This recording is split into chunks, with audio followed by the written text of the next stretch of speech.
What's up, everybody? Welcome to my channel. If this is your first time here, thank you for joining me. Please hit that subscribe button and thumbs up if you like what you see, as well as to those who have been joining me and watching my stuff. I do appreciate it. Please continue to watch my stuff. Let's have a conversation, leave reviews, comments, so we can talk, have a conversation about any of the things that I'm talking about, any of the movies that I'm reviewing, or any of my short films. If you happen to check them out, please check them out.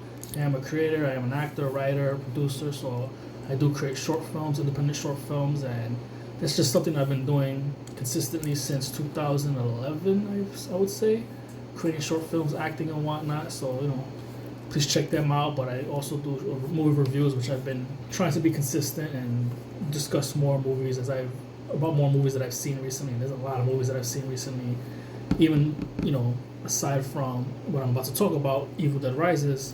But yeah, let's just get straight to it. Evil Dead Rises was a fun movie. I really enjoyed it. I like the Evil Dead franchise. Evil Dead 2, Dead by Dawn, Evil Dead Army of Darkness, or just Army of Darkness as it's called. And even the reboot, which I think was in 2013 that came out, which was really good. It was a reboot, I believe, of the first original one. It was its own thing with nods to the first film. The main character was a woman, unlike Ash, who was the guy in the original film, 3 films. As well as we did get the Evil Dead, Ash versus the Evil Dead 3 seasons, which was an amazing 3 seasons years later. And I own them. I own a lot of the franchise. I don't have the games or the comic books, which I don't know if they're canon to any of the films, the original 3. But, Evil Dead Rises, which I guess is another reboot. I don't know if it's its own thing, like how the first reboot 2013 was or is. I don't know if it's a brand new reboot or if it takes place in the same world, but this time, unlike in the wooded area in the cabin, which the first 2 took place in, and then the reboot, this one takes place in a high rise or in a apartment building, and it's in Los Angeles. It's no longer in like a wooded area in the cabin. It's pretty much an abandoned almost apartment building where a few people live in. It's about to get shut down and people are about to get kicked out, and that's where it takes place. And I wasn't sure how that was going to work, because in the commercial it seemed like it was set in an apartment building, and I'm like, okay, how is this going to be interesting? And the best thing they could do was that it was an apartment building where a few people lived in, and it's getting shut down, and it worked. It definitely worked. The neighborhood itself, when they showed like the outside of the building, it just looked like a area that I wouldn't want to live in LA. It looks like trash, but I'm pretty sure that's how a lot of the places look, abandoned almost, and it's just not a place where I would like to live. But it focuses on a family. There's an earthquake that happens where the kids went to go get pizza, and when the sister had just arrived to visit, I guess she needed some help or something. She's pregnant, or she realizes she's pregnant. She's like a guitar. They call her a groupie, or she's known as a groupie, but she's not a groupie, but she fixes guitars and stuff for like bands or a specific band. And basically, while she visits her sister, and the sister tells her about the kids and her about to get put out, they don't have a place to be.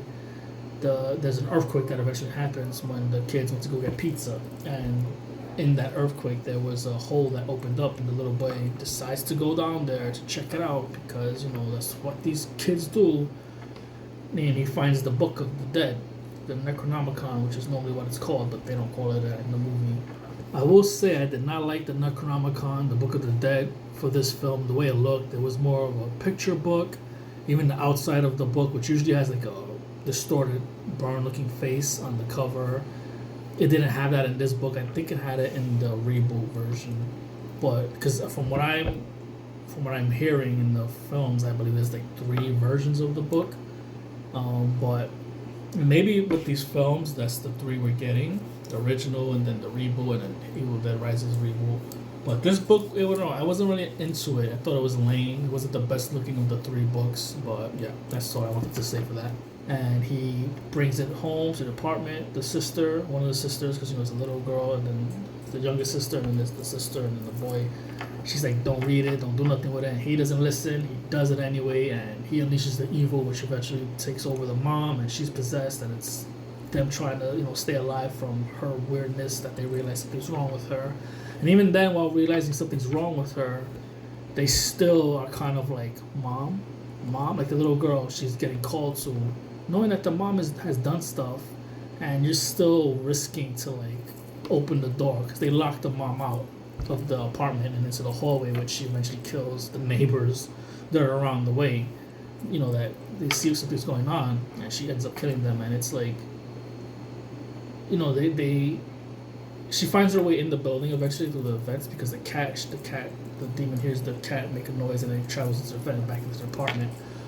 And I think that's how she eventually attacks the sister, her daughter, the mom's daughter, the older sister. I don't know if it's before she gets kicked out of the apartment or during, because at one point she scratches the sister, the mom, the demon, and the scratch eventually, you know, takes over. It makes like she becomes possessed, the girl. So she's already done. She's dead, and she's possessed and becomes a demon. And that's something that I wanted to talk about because in the original films, if they like puke on you or they injure you or something physically, like that means you're about to get possessed eventually, which happens in all the films. So it's like, even if it's like once they touch you, like scratch you or something, you're possessed. You will get possessed by another demon. So that's what happens to the daughter, and then the boy eventually gets stabbed trying to like get away from the mom who comes after him, and he gets stabbed up. And you know, you would think, okay, well, he's probably gonna survive. Nope.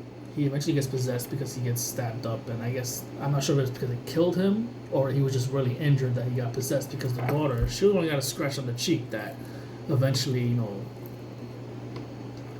to like started getting crazy and she got possessed. So, you know, the boy was gonna get eventually, and then I think he got thrown up on with blood. So once like they throw up on you, like the blood or projectile, whatever, that automatically you're gonna get possessed.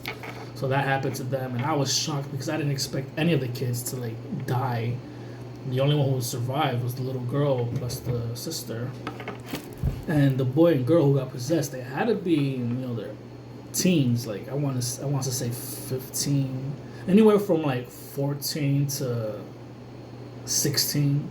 They didn't look like they were, you know, 18 and over, like in their early 20s. They looked like they were real young.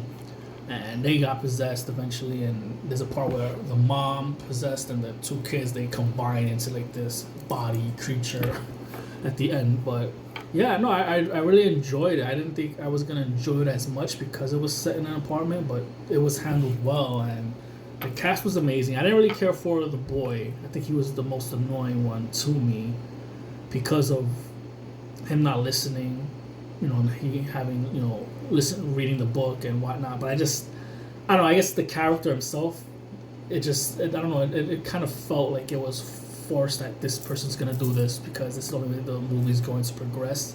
If you understand what I'm saying, I don't know, I didn't really care for him. But for the most part, the cast was fine. You know, Evil Dead continues to, you know, become a thing that I'm glad it sticks around, because most people, they're like, more of these films, and it's like, it's fun. It's a fun franchise, and it still reinvents itself. You know, we even, like I said, even with the reboot that we got, it was, I think, well received, but nothing came up of it with a sequel. And then we eventually got Ash versus the Evil Dead, which continued the franchise but made it fresh. You know, 3 seasons, new characters, and, you know, story. And then now we got Evil Dead Rises, and it's doing well in the box office, I believe, and people, you know, are liking it. And I would like to see more, but I want to see a continuation to the films that we've gotten already, which is the 2013 reboot or this, you know, Evil Dead Rises.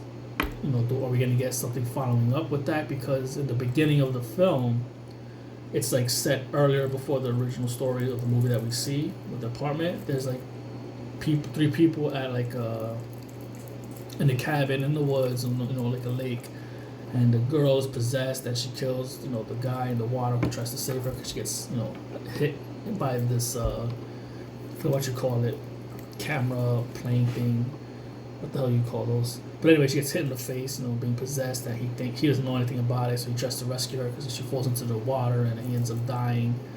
And then prior to that, the sister of that girl that got possessed, got her scalp ripped off because she went to the cabin to tell the sister, like, you alright, what's going on, you know, this and that, I want to get out of here. And she realizes something's up with her sister, and then the sister rips her scalp off because she knows she's possessed.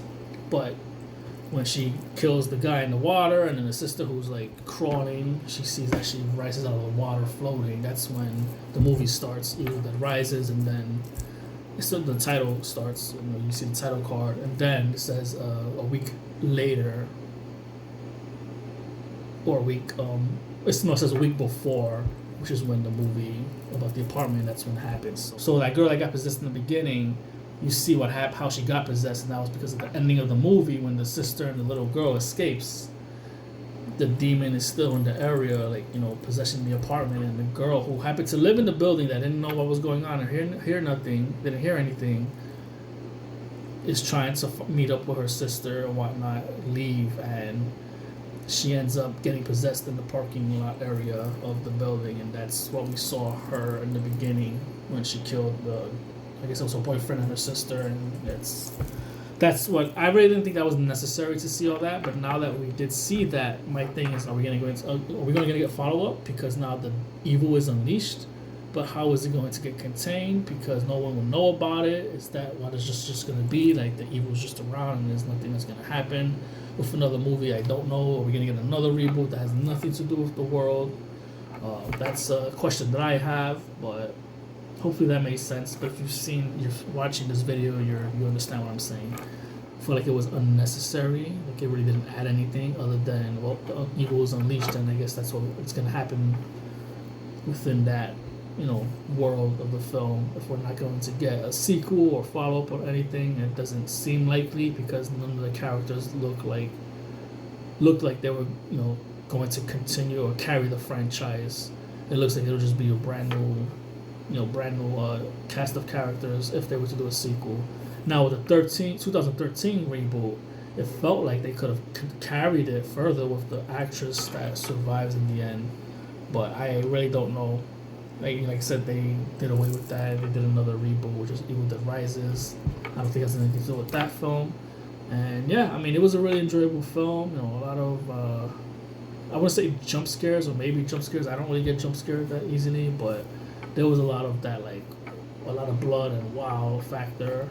And it was just interesting. If you know about Evil Dead, I don't think you're going to be, if you haven't seen it and you're watching this video, I don't think you're going to be disappointed. I think you'll like it.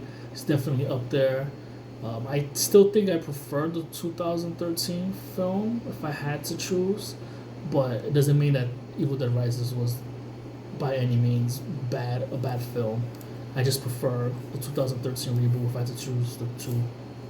But I really enjoyed it. It was something that I would definitely put in my collection, because I own all the films and the 3 seasons, and this is a great collection to add. I haven't bought movies in a long time. There's so much movies that I have to buy, especially when it comes to franchises. But that's something I'm definitely going to do a whole movie buying spree, because I like collecting films, and it's just been a while. But yeah, Evil Dead is definitely up there, and I recommend it. If you haven't seen it and you haven't just watched this review, thank you, but check it out for yourself. If you're a big fan of Evil Dead, I don't think you'll be disappointed. And yeah, that's pretty much all I got for that. Evil Dead Rises, 2 thumbs up. It was refreshing to see. I'm not a big horror film person. It's not my favorite genre, unless it maybe I like Scream a lot. It's more of a slasher horror, if you will, but horror itself, and when it comes to like demons and stuff, I'm not big on. But Evil Dead is a franchise that I do like a lot. I'm not big on exorcism type films, Exorcist and stuff like that. That's something that I don't care about. Maybe other films that are a little bit like, out there, like The Tooth Fairy, if you remember that movie, or Lights Out, I believe, like stuff like that. I'm like, okay, but anything like exorcism or I'm not a big fan of the Insidious films. And maybe the first one was cool, but I don't know, it don't like speak to me. I'm not big on horror. It would have to be like another subgenre, if that, but like mainly slashers. But Evil Dead is definitely up there. I know I seem saying definitely a lot. I apologize. It's a word that I say a lot when I do my reviews, to really establish something is good. But yeah, but that's all I got for now. Thank you so much for watching and listening. I do appreciate it. Until next time, later.